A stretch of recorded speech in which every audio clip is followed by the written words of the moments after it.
Hey everybody, how's it going? Sorry, I'm running a little bit behind today. Let me get my sound Hi, morning. fixed. Okay, I can hear you now. Somebody say something. Good morning. Good morning. How are you? Oh my Hi. goodness. Sorry, I got caught on the phone and then couldn't find my headphones, so I'm running a hair behind. That's all right though. We're gonna have some fun. Great. How's everybody Yeah, doing? great. Cool. Oh my goodness. So I'll tell you what, if you want to share y'all's names, so I remember you were on with us last week too. How do you pronounce your first name? Coyote. Coyote? That's a cool name, man. And then we've Yeah. got the Jones on the other our other people here. So let's go ahead and kick it off with some prayer, and we'll jump into some music. How does that sound? All right, God, thank you for this day. Thank you for this time together. Pray bless it. Help us to have a good time. Help us to learn. Help me be a blessing. We ask all these things in Jesus' name. Amen. All right, I'm gonna go ahead and Amen. share my screen so you can see the keys. Here we go. Hey, y'all have any while we're hanging out here? Do y'all have any questions or anything about music? Any topics y'all want to cover today? Anything on your Yeah, I checked. Hello. Yeah, I can hear you. Can you hear me? Yeah, go ahead. Yeah, I checked your online course, the course 204. Yeah. So I was wondering if I buy the ebook only, will I be able to see all the inversions that you are playing for a particular Good song? question. Man, let me look real quick. I don't remember. So you're wondering if you can still see all the inversions if you just get the workbook. Let's peek real fast. Yeah, because I know that most of the chords, they will just state the chord name or the chord symbol, but Right. I think we do. I want to say yes to that, but let me I'm pulling it up right now and I'll double check for you. What chords are you kind of working on right now, or what are you wanting to learn? yeah, last week when we chatted, you recommended 204, Yeah, if I'm not mistaken, that's right. Yep. just to be able to play in all the keys. Yes. So what 204 is, imagine like you took all of our other courses and you combined them into one course, at least all the ones before this one. So like 100, 101, 102, 103, 104, 201, 202, 203, all of those courses. Imagine you took all of those and combined them into one. That's basically Okay. 204. So it's split up into two halves. So the first half is chord progressions, or one half of it Mhm. is chord progressions. Okay, so we're practicing all these different chord progressions in all 12 keys. And then the Mhm. other half of the course, we're going through all of the chords. So, like, let me grab the syllabus real quick. Actually, let me finish what I was doing first. Let me get the actual workbook here. Printable curriculum, AP 204. There we go. Okay. So I'm going to dive through it here. So basically, yeah, you're going through practice these progressions, and the progressions just get like more advanced, more advanced, more advanced. Okay.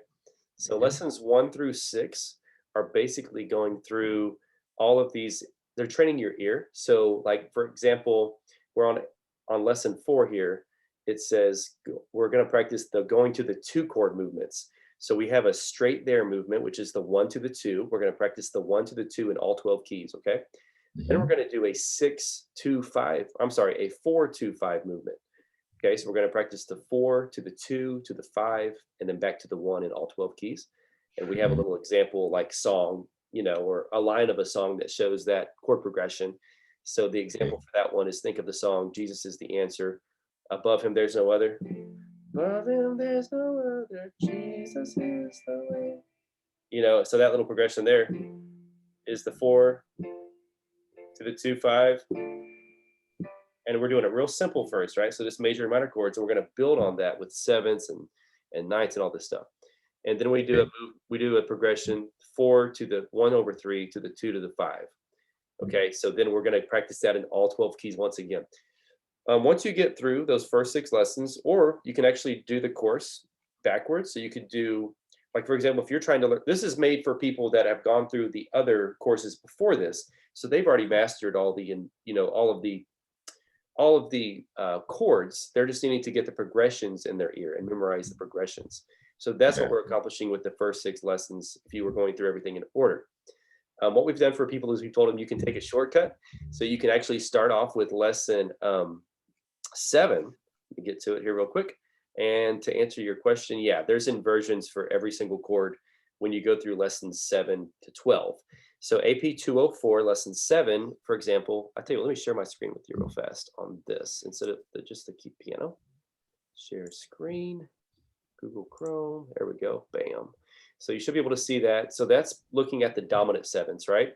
So we have Okay. all of the dominant 7s in every key written out. C, D flat, D, E flat, right? There's E flat, all the inversions, E, all the inversions, F, all the inversions. So these are all the 7s and all the inversions. Then we do the minor 7s. Okay. And so you can literally take that and practice them. Now, the cool thing is once you've gone through it and like done it for a couple of days, you're going to start recognizing the patterns. It's going to become a lot easier to you. And also a lot of these chords have overlap. And what I mean by that is like a C minor 7 is the same as a E flat 6. It's the exact same chord, just a different bass note. It's also the same as an A flat major 9. Okay, so you're going to start recognizing like these chords are really, really similar. And some of the chords duplicate each other, like the C diminished. Let me go back to my so yeah, to answer your question, you do have all the inversions in there. And let me go back to the keyboard. For example, a diminished, when you learn the diminished 7 chord, which we use a lot. Okay, it's making sure my sustain pedal is working. That's the same as an E flat diminished 7th, which is the same as a G flat diminished 7th, which is the same as an A diminished 7th. They're all the same chord. So you'll start to see a lot of this overlap. Great question. Cool. Did that answer your question pretty much, Coyote? Yeah. Cool, man. Anybody else got any questions? Anything they want to jump in, ask? You may have to unmute yourself, or if you want to type it in the chat if you're shy. People don't like to unmute themselves and share their beautiful voices. Or Coyote, did you have any more questions as well? Yeah, that would be fine. That's cool. Sweet. Let me go back here. Okay, so it looks like we got Desiree, we got Ashley. Oh my goodness, thanks for joining us today. We're gonna have a lot of fun.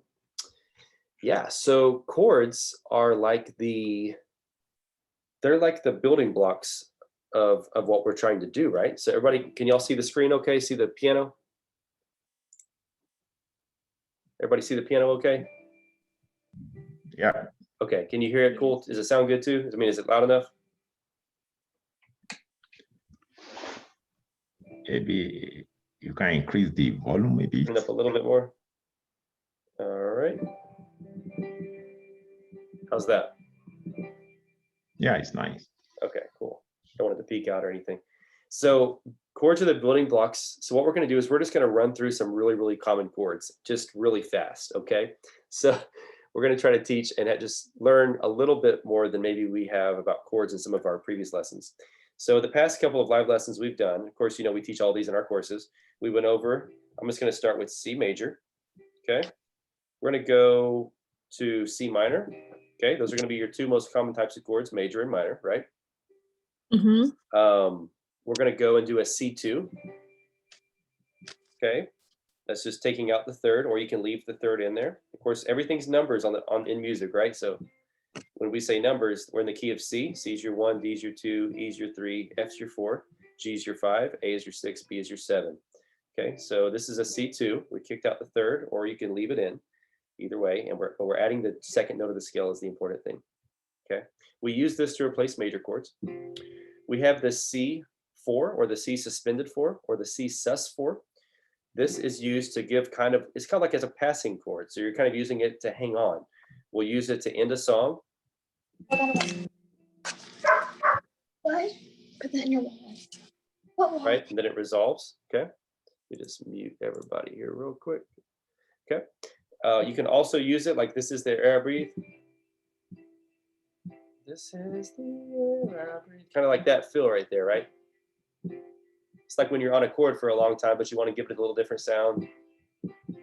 kick out the third, add the 4, okay? That's how we kind of use sus4.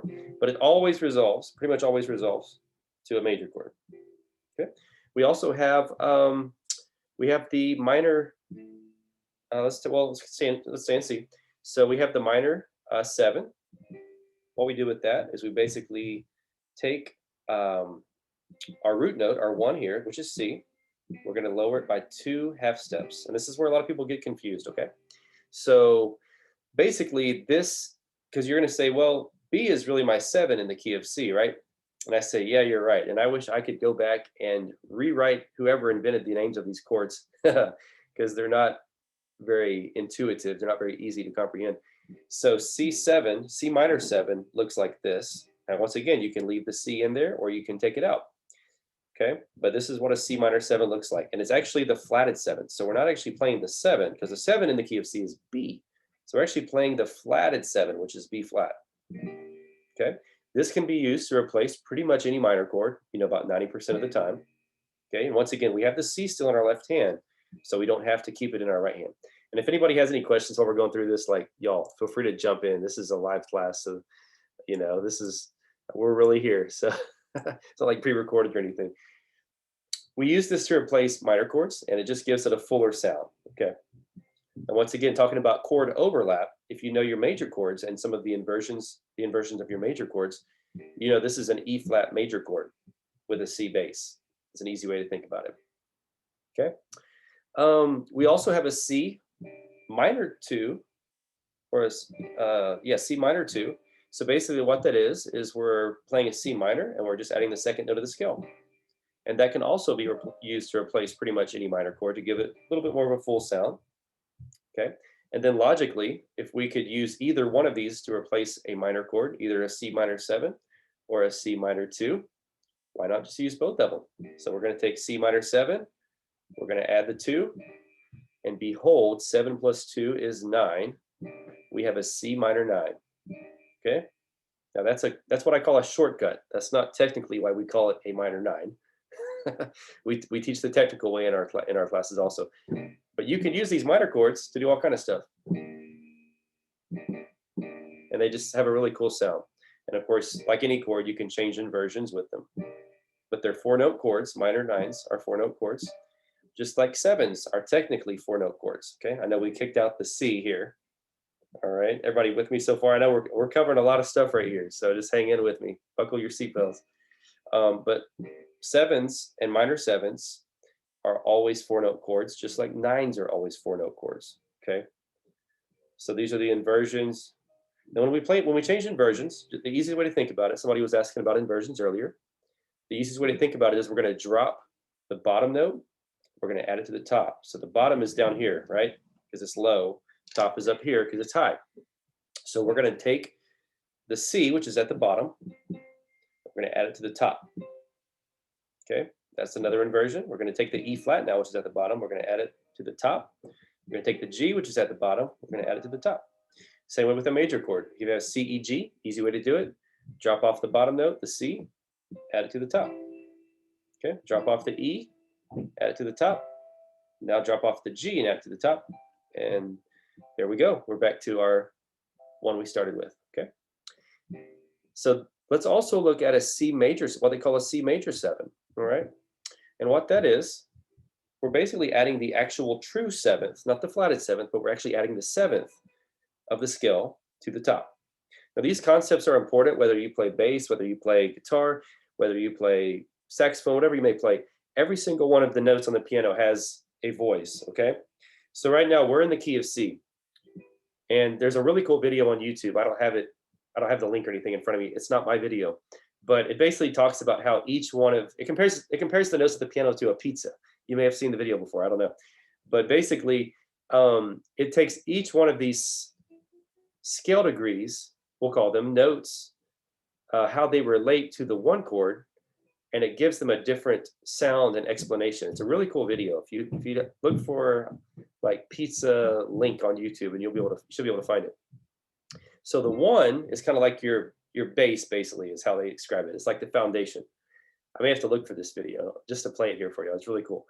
But it's the one And that's just kind of like your bass. Like that's like your, like say like your do. This is not exactly like the video, but let's say, for example, that's like your do. That's how you got, that's what you need to make the pizza, right? It's your base, it's your foundation. Then you have the 3, which gives a little flavor. So we'll say like that's your, like your pizza sauce. That's your marinara sauce, right? This sounds crazy. And then you have the 5, and that's like, what would that be? Like that's, I don't know, like the sesame seeds or something that are on the pizza. So it takes each one of these and it just adds a little bit of extra flavor. Like when we add the 7th, the B here, you can hear it adds a little extra like flavor to the chord. So that's your 7, and this is called a C major 7. Now, when we play C major 7s, we don't usually play them like this because they just don't sound real good with the 7th on top. Although there may be a time and a place, there is a time and a place for that. But how we normally play it is we drop our root note down, our 1, which is C, where you're going to drop that down a half step to B. Okay. And the way we use this chord is as a replacement in worship music. So we use it on the 1 chord or the 4 chord generally. So F is our 4 chord in the key of C. So we're going to take F major and turn it into an F major 7 by just lowering the thumb a half step. Okay.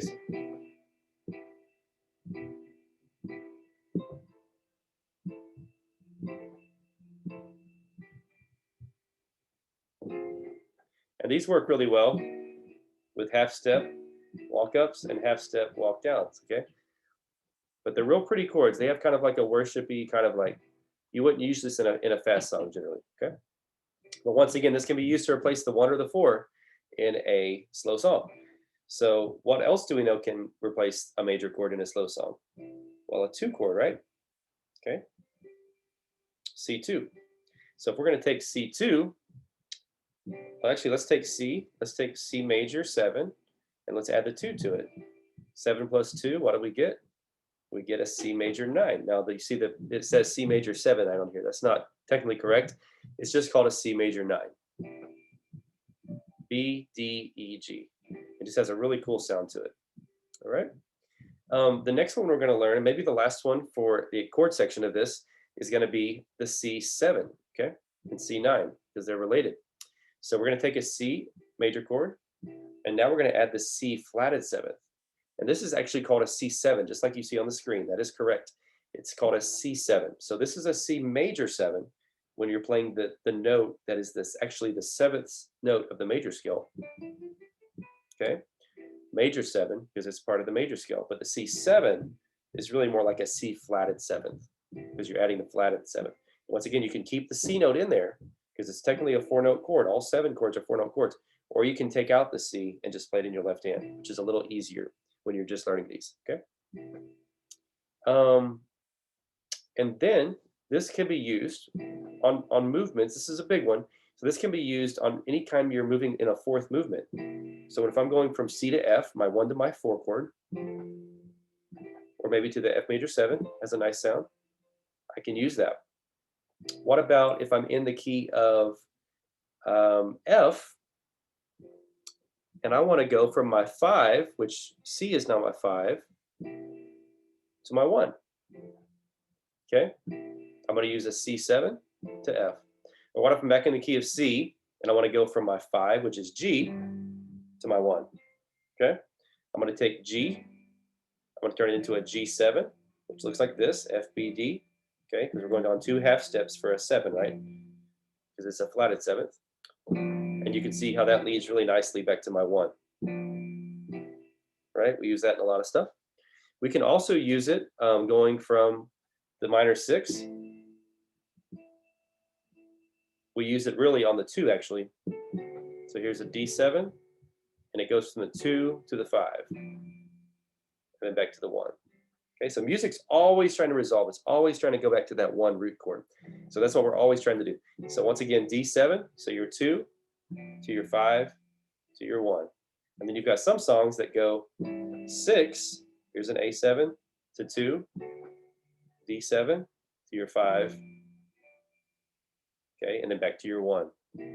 All right, now once again, if we can use the 2 on any major chord, why not combine the C7 with the C2, and now we've got 7 plus 2, we've got C9, okay?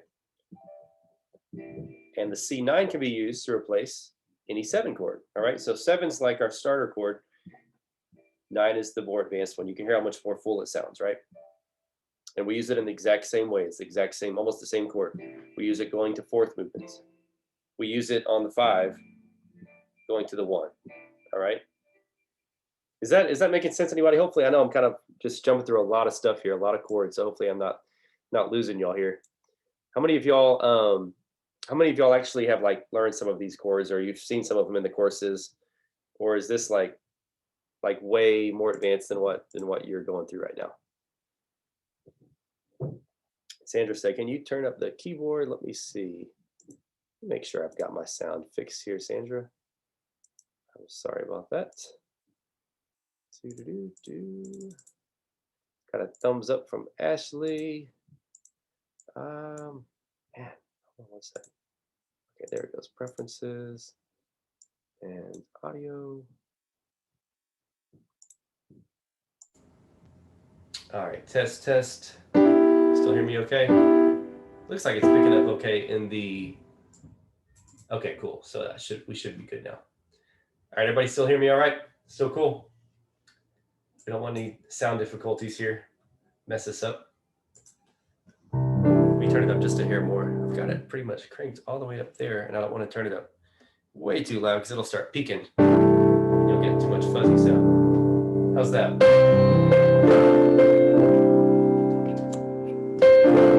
It sounds fuzzy to me now.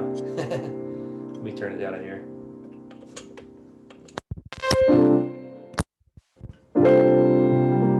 That's a little better. All right, cool. So hopefully you can hear it a little bit better now. But yeah, that's pretty much just a little glimpse into chords. So right there, we went through major chords. That's one kind. Minor chords, second kind. Third kind, the 2. We went through the minor 7. That's 4. Minor 2. That's 5. So we went through probably about 10 or 12 different chords. Once again, there's 33 chords in gospel music that we use, in church music, and that's about a third of them.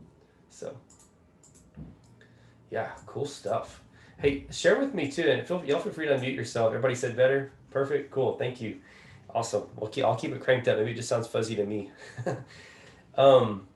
Yeah, everybody share with me, like what you're working on right now. Like what's something that you've been working on in the past week? Or if anybody has any questions they want to jump into and share with us right now, that'd be awesome. I don't want to teach anything that's like, you might have to unmute yourself too. Yeah, I don't want to share anything that's like too advanced, but I don't want to share anything that's boring either. Yeah, so what have you been working on the past week or so? Sandra said majors 7th and 2nd. Oh, cool. So this is right up your alley then. Yeah, awesome. Awesome. Anybody else? Like I said, you might have to unmute yourself. Cameron, what's going on? Thanks for joining us. Brian said, good overview. Sounds good. Bit advanced for me. I'm beginner bass acoustic guitar playing at Spanish church. That's awesome. Gloria a Dios. Love it. Yeah, so I started off on bass too. Bass is awesome. I mean, that's a really fun instrument to play, and it's a good foundation for everything. Sandra said just started bass class. Oh my goodness, I started off in bass, and I'm telling y'all, it's really helpful to know how to play the bass and to train your ear to be able to play, and to hear those movements. That'll really help you. Cool, good stuff. Oh my goodness. Yeah, bass is a lot of fun. So let's actually look at a couple of songs here too, to kind of illustrate some of the stuff we've been talking about. So what's a song that y'all sang at your church here recently? Or maybe a song that y'all did for Easter? And I'll share a couple that we did as well.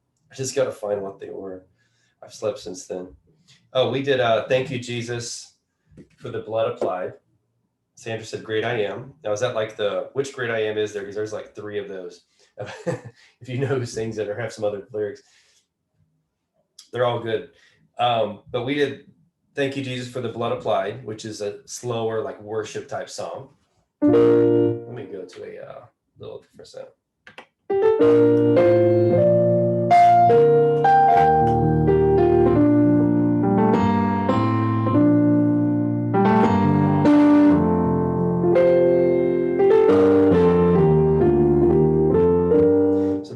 the key of B flat. Why don't we take it to, we'll take it to, no, let's just keep it in B flat, just to do something different. So B flat is 2 flats, okay? So whenever you have 2 flats, you've always got to have an alphabet letter. Sometimes people forget the major scales. You always have to have an alphabet letter for every single note. So the only difference in B flat is you have 2 flats. Whenever you have 2 flats, it's always going to be B and E, okay? Your first flat's always B, so it would be B flat. Your second flat's always E, it would be E flat. So the notes of B flat are B flat, C, D, E flat, F, G, A, B flat. So once again, it's all the same notes as C major scale. You're just changing all the E's to E flats and all the B's to B flats. So if we take this song, it starts off like this. On your 1, it's going to go to, it's your 5 chord, but it's over in the 7 bass. Okay, so A is your 7, F major chord is your 5 in the key of G, or the key of B flat. You're going to go to G minor, all right? Okay, then you're going to go to E flat. All right, and I'm going to show you a couple things that I like to do. Cameron said it wasn't the Nails by Mississippi Mass or Georgia Mass. Also, want to think about the Lord. Cool, cool, good stuff. Okay, so once again, we're going to start the song off. So B flat. We'll play it pretty simple. Start off. So G minor, E flat major, B flat over D, F sus4. We were just talking about those to F major. Okay, and then we're back to B flat, and it literally repeats that. Another thing to watch for y'all, when you're trying to memorize songs or you're learning a new song, try to look for the patterns there, all right? So like this song here, literally the verse just repeats the same progression that I just showed you. So I'm playing B flat 3 times, 2, 3. I'm going to F over A on the 4th beat, and then I'm playing G minor for 4 beats, 2, 3, 4. Then I'm playing E flat for 2 beats, B flat over D for 2 beats, and then F sus4 for 2 beats. Results to F for 2 beats, and you're back to repeating. You're looping that. So basically, and some people are like, when you first start off, it's like, how in the world am I going to remember that? Well, a lot of these songs have the same progressions. So as you learn more songs, the patterns will just they'll just be in your head. So once again, that's how you do it. If you wanted, like, if we wanted to jazz this up, though, once again, you could add B flat 2. Once again, adding inversions. You know, a lot of the fills that we teach in AP 100, I think it's like lesson 7, just take a lot of these fills. Like if I'm playing this song, I'm probably going to play my left hand, kind of like a rolling bass line. Okay, my right hand, I'm going to do a lot of B flat 2s. I'm probably not going to throw like a lot of really big chords in there, right? Because I wanted to have a simpler sound. Every song has a different sound.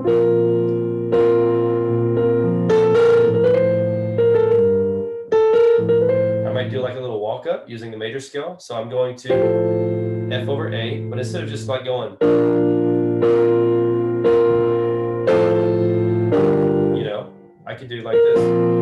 2, 3.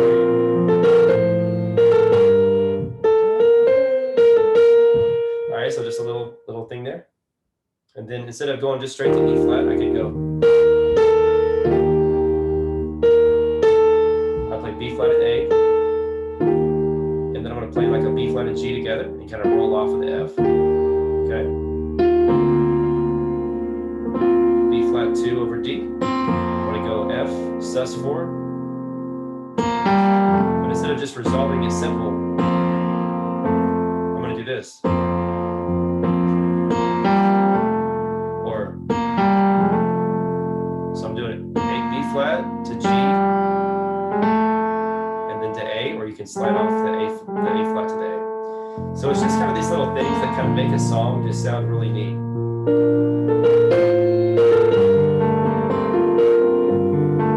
And your left hand, once again, your left hand, this goes to help the bass players out too. This is your bass hand, right? You're playing the bass in the left hand. So all these fills I'm doing in my left hand, you can be doing on the bass. So when I'm playing that G minor, instead of just playing a G and sitting there, I'm doing a G, D, A, B flat.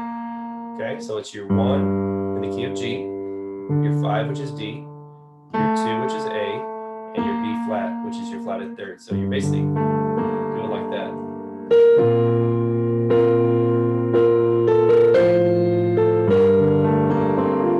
And then I just use my right hand and kind of make it, kind of roll the motion up.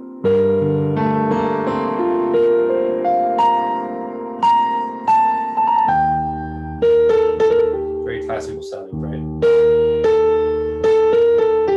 Okay.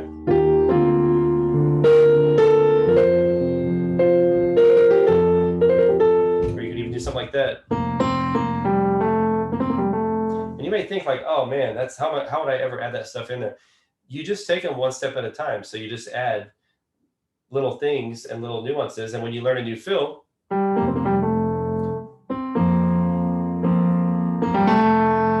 play it simple. That's a simple way to do it, right? That's like level 1. Or level 1 would just be resolving. So when you want to take level 2, okay? Or actually that'd be like level 5, I don't know. B flat, C, B flat, A, G, A. I do that a lot. But if you want to take it level 2, or maybe even just a G to A straight. Because what you're doing is you're kind of dancing. You've got to resolve that B flat to A, okay? But you can kind of dance around the topic. So you're kind of like playing all the other notes before you finally resolve to it. It just kind of creates that suspension, you know? Another song we did, it was a little bit more of a difficult song. We did The Blood Still Works too. Let me change my sounds here. So it's just a little, I just play it the simple way that I played it. It was, this one was an A flat. So you've got 4 flats in the key of A flat, right? So it's gonna be B, E, A, D, like bead, like a bead you'd put around your neck or something, okay? When you have 4 flats, your first flat's always B, second flat's always E, third flat's always A, fourth flat's always D. So you're playing the notes of the major scale, of the C major scale, but you're flatting the A's, flatting the B's, there's your C, you're flatting the D's, and you're flatting the E's. And you've got F and G, and you're back to A flat. Ashley also had a good question. How do you know which notes you can play around with like that? Just whatever notes are in the scale? Pretty much, yeah. That's basically what you're doing, whatever notes are in the scale. Yep. We call them filler notes. Fancy word for them is diatonic notes. They're notes that are in between the other notes. So if I'm on a B flat major chord, and I'm in the key of B flat, the note between B flat and D is C, right? I don't want to play a D flat because there's no D flat in the key of B flat. Definitely don't want to play a B. That's going to sound awful. So I'm going to play a C because that's a filler note between. It's a way to get from B flat to D. Check out AP 100. I think it's lesson 7. We go deep into those. And then D to F, your filler note's E flat. Okay, and then from F to B flat, your filler note would be either F or I'm sorry, G or A, depending on which sound you wanted to get. F to G to B flat has a different sound than F to A to B flat. Okay, so yeah, just pretty much using the notes in the major scale and just playing around with them. All right, so The Blood Still Works. What were we talking about? Oh, yes, key of A flat. Now, even though we're in A flat, it's almost like we're playing in what's called an A flat Dorian key. And what that basically means, it's like we are in the key of A flat major. Once again, A flat, B flat, C, D flat, E flat, F, G, A flat. Okay, but it's like we have a flatted third. So here's A flat major chord, A flat, C, E flat, so our third C. It's almost like we have a flatted third, and we have a flatted 7th. To make it really confusing for you. So, like, let's take it to the key of C. Okay, that's a little more, it's an easier visual, right? So in the key of C, the blood still works. But it's almost more like we're playing with a flatted third and a flatted 7th. Our third's E, so E flat instead of E. And our 7 is B, so B flat instead of B. So that's the C, what they call Dorian scale. It's the 2nd degree of the major scale. Now you may notice these are the same exact notes as the key of B flat major. I'm just starting on the 2 of B flat and playing the major scale like that. Okay, so there's a couple ways we can think about it. But you'll notice when you're playing a cool black gospel song like that, that scale just fits really, really well in there. And it's not the blues scale, you know, that a lot of people use. It's not the pentatonic scale or the major blues scale. It's literally just like you flatted the third, you flatted the seventh.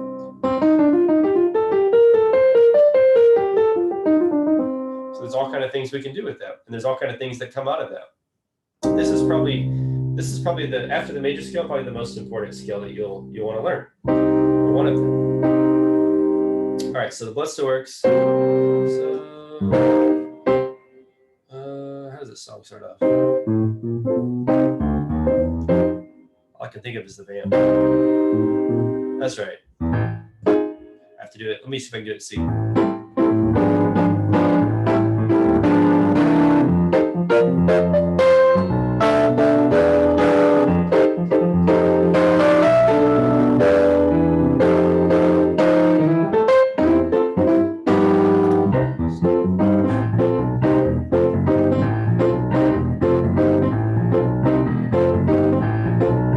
I just keep it simple.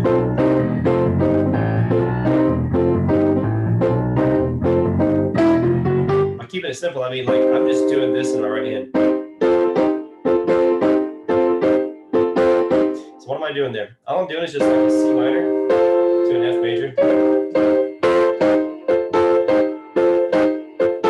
And just playing some rhythm. Okay, so you can do it as a double, like as a full octave, you know. Here's your double C to an F major, C minor, F major, and then I'm just running the bass line.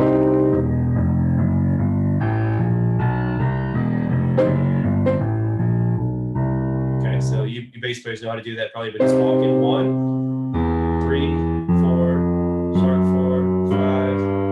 Okay, just walking up to the 5, which is G. You're using the 3 half steps before that to get to it. And then you're walking up to C, but you're using your 6, your flatted 7th, your 7th, and your 1. Or you're just using the 3 half steps before C, right? Okay.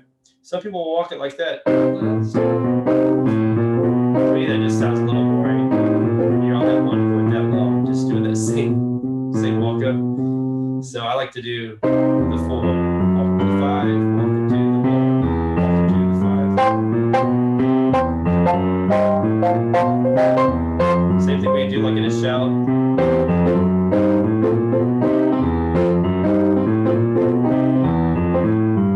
Okay, and actually what they do on the recording is they do 1, 3, 4, 6, 5, and then walk up to the 1. Just to give it a little different sound. It's kind of cool. But yeah, when you're vamping like on stuff like that, you're just literally doing like a C minor to F, and that'll cover you most of the time.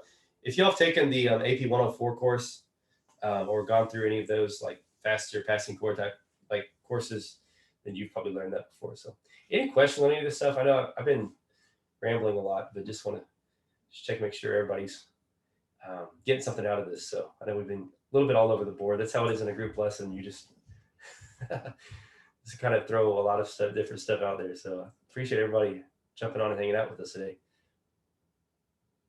Anything in here that's been kind of helpful, or what has anybody been able to learn? Hey, no problem, Sage. We'll see you next time. We're going to wrap this thing up here in a minute. So also, if you have any questions, anything music related, anything, I tell you what, if everybody will share with me one thing that'd be really helpful for me. What is like your biggest challenge so far? Or like your biggest challenge right now that you're having with just playing? What do you feel like is your single biggest challenge? And you can unmute yourself or type it in the chat, either way. Like everybody's scared to turn their video on. All right. Anybody want to unmute themselves or type in the chat? What is your single biggest challenge? My biggest challenge is I'm hungry right now, but I have to go get some lunch.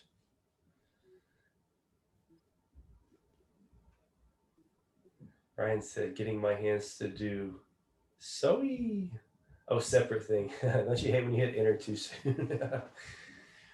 Getting my hands to do separate things. That's huge, right? Oh my goodness.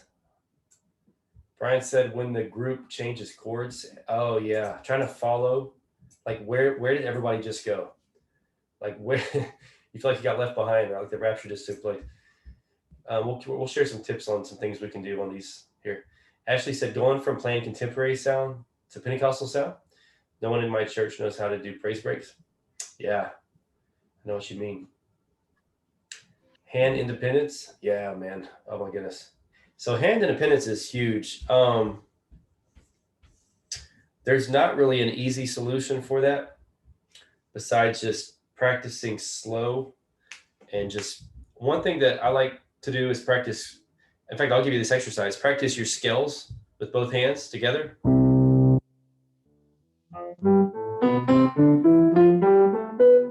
Okay. So what you're going to do, this is actually like a Russian classical exercise I learned. Okay. Now we're going to take, there's a lot of things you can do actually, but what we're going to do now is we're going to take our hands. Okay, so we're going to play the major scale, both hands, 2 octaves. Now what we're going to do is we're going to send our left hand down and our right hand is going to keep going up for 2 octaves. Now they're going to go back towards each other, meet in the middle again. So left hand's going up, right hand's going down. Now they're both going to go up. Both going to go down. Split it one more time. One goes up, one goes down. Bring it back together.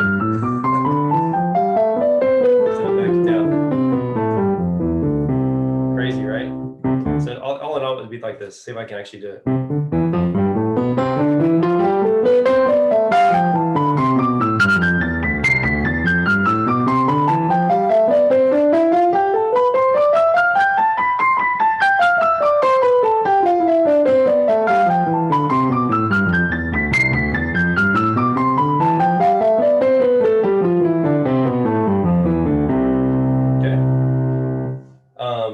That's one thing you can do. And then also you can do the same thing, play different major scales at the same time.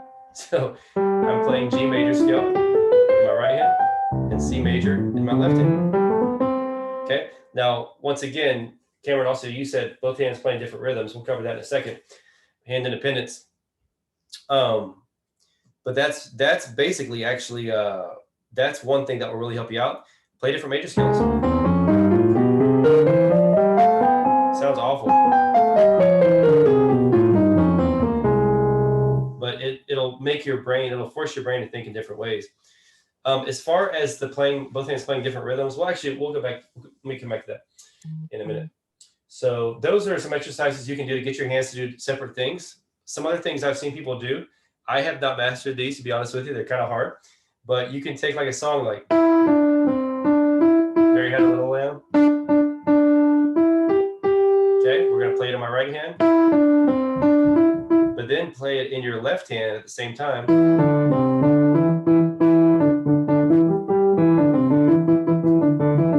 Now we're gonna play the right hand, and then start playing your left hand halfway through. it will trip your brain out. It's so hard to do. But if you can practice things like that, just make your brain think where your hands are having to do 2 different things. That's something that will really help you out. So those are a couple exercises you can do. As far as following the changes, when the group changes chords, oh my goodness, several things you can do. You've really got to train your ear. There's a couple ways you can do that. Let's see. So AP 204, we go through progressions in the first 6 lessons. You've got to play the progressions, like say going from 1 to 4. Back to the 1. You've got to do that in every single key, in all 12 keys. Maybe say like for like a week or something, maybe 2 weeks. But you've got to do the exercises so that your brain begins to comprehend and to recognize these sounds. Okay, so AP 204 is where we cover this. The first 6 lessons basically cover, hey Donna, hey Terry, thanks for joining us. The first 6 lessons basically cover like chord progressions and doing them in all 12 keys. So for example, lesson 1 may be going from the 1 to the 4 in all 12 keys. So we have it actually written out. 1 to 4 in C is C to F. 1 to 4 in F is F to B5. So you don't have to actually really think about it. You can just go through the exercises, okay? So I like to joke that AP 204 is like we took all the courses before it and just smashed them into one big one. But you're really just gonna have to train your ear to hear the movements when the group changes the chords. Progressions is half of your training. The other half is the actual chord itself. So you've also got to train yourself to hear the actual chord. We do in AP 204, the last 6 lessons also cover the chords and all the chords we use, or you can look at the jazz chords course. I think it's AP 702, something like that, 703, one of those. But that will be huge and help you out. Also, one thing that helped me is practice with recordings. Sit down. I started off with bass. Sit down, figure out the bass line in the song, figure out what key it's in, and then actually go and learn the rest of the song. Learn it on the bass first, and then learn it on the piano after that. Figure the chords out, and just learn songs by ear. Going from playing contemporary style to Pentecostal sound, that's kind of tough. I mean, it'll all depend on, we do about part contemporary, part Pentecostal, just depending on the service. There's some songs that have them kind of mixed in together, but really you just have to teach people how to do the phrase breaks, and you also have to teach them how to have fun doing the phrase breaks. Otherwise, they're going to be like, this is too hard. I could just play my 1-4-5 song, and it's a lot easier than learning how to actually play like that type of style of music, right? There's some songs that, one thing I would say, there's some songs that have both styles in them. If you can find songs like that, where they start off with like maybe a slower beat and they go into like the song Glorious Day comes to mind. Who sings that? Court Chavis, I think, sings that. Let me type it in the chat. I don't think he's the original, but he has a really good version. Court, you can YouTube it. And it starts off like with just like a 1-4 chord. It's a 4-chord song, and it goes into kind of a cool little praise break thingy. So check that out. That may help you out, Ashley. Both hands play in different rhythms. So let's go back to that for a second. So we talked a little bit about hand independence. Let's talk about both hands playing different rhythms. I don't know how it is for everybody else. For me, that's something that I had struggled with and still do periodically when you learn something new. But basically what you've got to do is you have got to, for me, I have to hear them together. I don't think about them independently. And I guess some people that are really, really good, maybe they do think about them independently. But for me, I have a hard time with that. So I have to hear them and how they fit together. That's how I learn. How do the rhythms fit together? So if I'm playing, well, let's do I like to do this little, it's a major chord, but it's kind of a jazzy sound. A lot of times I'll set a metronome, 1 and 2, and these are triplets. 1.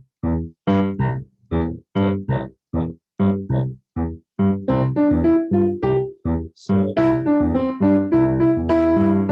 start off with a set a metronome, and here's what I would do. Cameron, I would start with, and we've talked about this before a little bit in past videos, but start off with quarter notes. 2, 3, 4, 1. So you got the metronome going, right? 1, 2, 3, 4, 1. Maybe even have your left hand playing that, or snap while you're doing it. 1, 2, 3. Now go to half notes in your, not half notes, eighth notes in your right hand. 1 and 2 and 3 and 4 and. Now go to triplets in your right hand.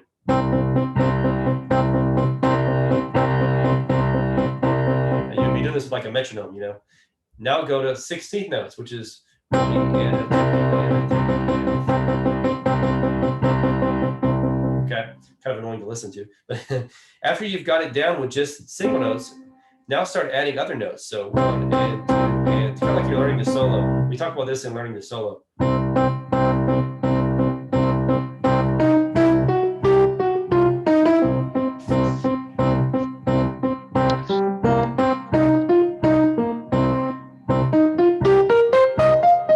Right, triplets.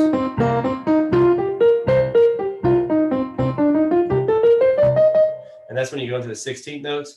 They even have what are called fifth, basically they're quintuplets. They basically, you're playing 5 notes in a beat. And then you have the quarter note triplets, which are you're playing 6 notes in a beat. So basically, those are kind of some things you just have to do to set the metronome, set a loop going. I have some drums on my piano upstairs and my grand piano, and what I'll do is I'll set it.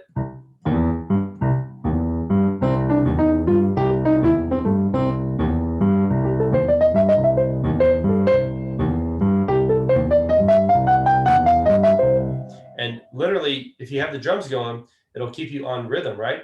And now when you're playing your left hand, so it really depends on what you want to play in your left hand, because your left hand may play this, or you may have a song where you're doing like, you maybe wanted to work on your,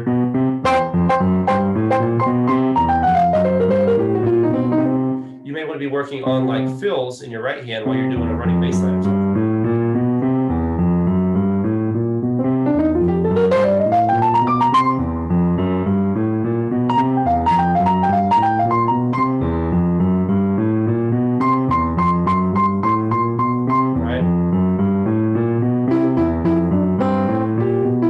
So you can do basically different exercises in your right hand, but the key is to have a metronome or have some drums going. I like drums because they're funner. Metronome's just kind of boring to me. And then literally just play with the metronome and play with the drums and do stuff in your right hand. So, all right, guys, hope this has been helpful for you. Let me stop the share here real quick. And I've had a good time. Hope everybody else has. My friend Sam, thank you for joining us. Ryan, Donna, Brian, Coyote, Jones. See, Phyllis just joined us. Oh my goodness. Thank y'all so much for joining us today. Sam said, can you go over He Looked Beyond My Faults? Oh my goodness. I love that song. I tell you what, Sam, I'm going to have to save that for next time because I have got to run today. I wish I could run over that today. I really would love to. That's a great song. I tell you what, jump on next week at 11:30 and we'll do it. Okay. So we'll do Beyond My Faults. You Look Beyond My Faults, and we'll dive into some. That's kind of like a, yeah, almost like a. It's not bluesy, although there's a lot of bluesy elements in there. We may do some bluesy stuff next week. I don't know. I'm feeling kind of a bluesy spirit on me. I mean, I feel pretty joyful, but all right, sorry, I love bad jokes. All right, y'all, it's been fun. God bless. Thank y'all so much for hanging out with us, and we'll post this video in the student homeroom, and look forward to seeing each one of y'all next Tuesday at 11:30. All right, God bless y'all.